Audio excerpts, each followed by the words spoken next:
mean, you just have to play every game the same. You treat every opponent with respect. That's how it works. You can't take anybody for granted.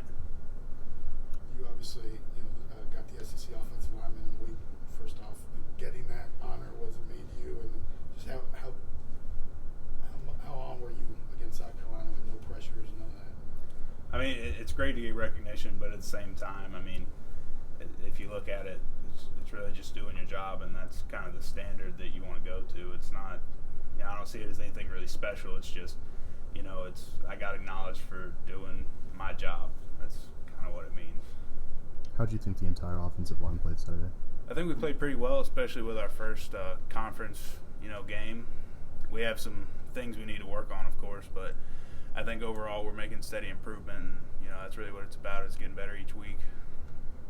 When you get in a set position and you kind of look back, is it because of an audible? I mean, what causes you to look back real quick at the quarterback before the snap? All right, so that's called a guard tab, and so what we do is when we go into mainly away games, whenever crowd noise is really loud, sometimes you can't hear a clap. So I turn around, Tua gives me a signal, I tell the center to snap the ball. So that's all it is. So you'll see me look back, I'll go over, I'll hit CO, come back, get set, and then we snap the ball. Is that the same thing as when you're saying when pressures are coming, where they're coming from, when you tap your hip? No, we have all kinds of different stuff. It's inside football there. Yeah. As a lineman, do you like the slant passes, the quick passes, they get the ball away? Does it kind of alleviate some pressure from you guys from blocking up front? I assume you're referring to a lot of the RPOs we ran. Sure, yeah. So, I mean, it's nice for us. Really, we just block whatever play's called. If Tua has a choice to throw it or keep it, depending on what he sees. And, if he feels like he wants to throw it, that's what he's going to do. And it worked out pretty well this weekend, I'd say. I think it was maybe last week or the week before, one of the commentators on TV made the point, y'all don't go beyond 3 yards. Obviously, there's that window with the RPOs that the lineman can't. Is there a science to that? Is there an understanding? I mean, obviously, when you're on the field, you can't always look for where your 3 yards are. So how do you know that, and how are you able to kind of keep that in the back of your head?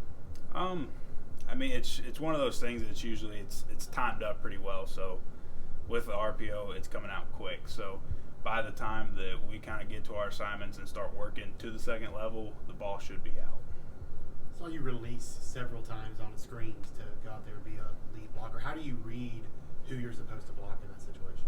So, I mean, with every play you have an assignment, and that's one of those things that once you get out in space, you know who you're going to depending on what screen's called. So, you have a track that you run and you have a certain assignment you're going to. Have you gone up against Justin Aboigbe much in practice, and what do you see from him? I actually haven't gone up against him much in practice. He's a really great guy. I think he brings a lot to the table. He always practices hard, so I'm excited. I'm sure he'll step it up whenever we start practicing together a little more. So we got Raekwon up here yesterday, and he said that he loves you. I told you guys that last week. I said he hates me on the field, but he'll love me off the field. Yeah, so, how much better do you get going up against someone like that every day, though? I mean, I think it's great going up against Raekwon every day because he pushes me and I try to push him, and it's just one of those things where mutually we get better. And, I mean, you can't really ask for anything more than that. Do you have a favorite position? I really don't. I mean, I'm happy to play, really, if it's anywhere. There was obviously, just looking at the stat sheet and stuff like that, even after this last game, there's all that talk about the lack of running. Obviously the RPOs played a factor in that, but as an offensive line, do you have kind of how much pride do you kind of take in that wanting that number to be a certain level? I mean, we obviously want the rushing yards to be better, but at the same time, coaches have a game plan, and if they find something that works, and they've explained it to the running backs and quarterbacks, the game plan for this week and how we want to go about things, at the end of the day, we're going to do what we need to do to win.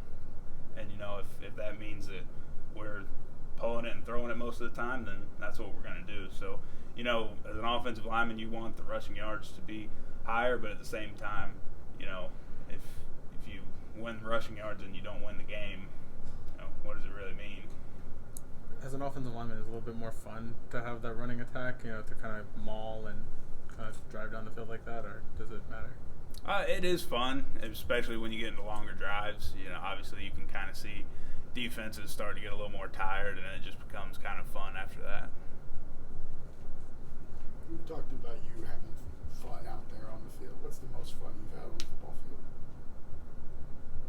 I mean, I just enjoy it in general. There's a lot of aspects of the game I enjoy, whether it's, testing how good I am every day in practice, to games, playing home away, playing, guys that are deemed to be really good players. I really just enjoy competition. That's really what it comes down to. Two more. All right.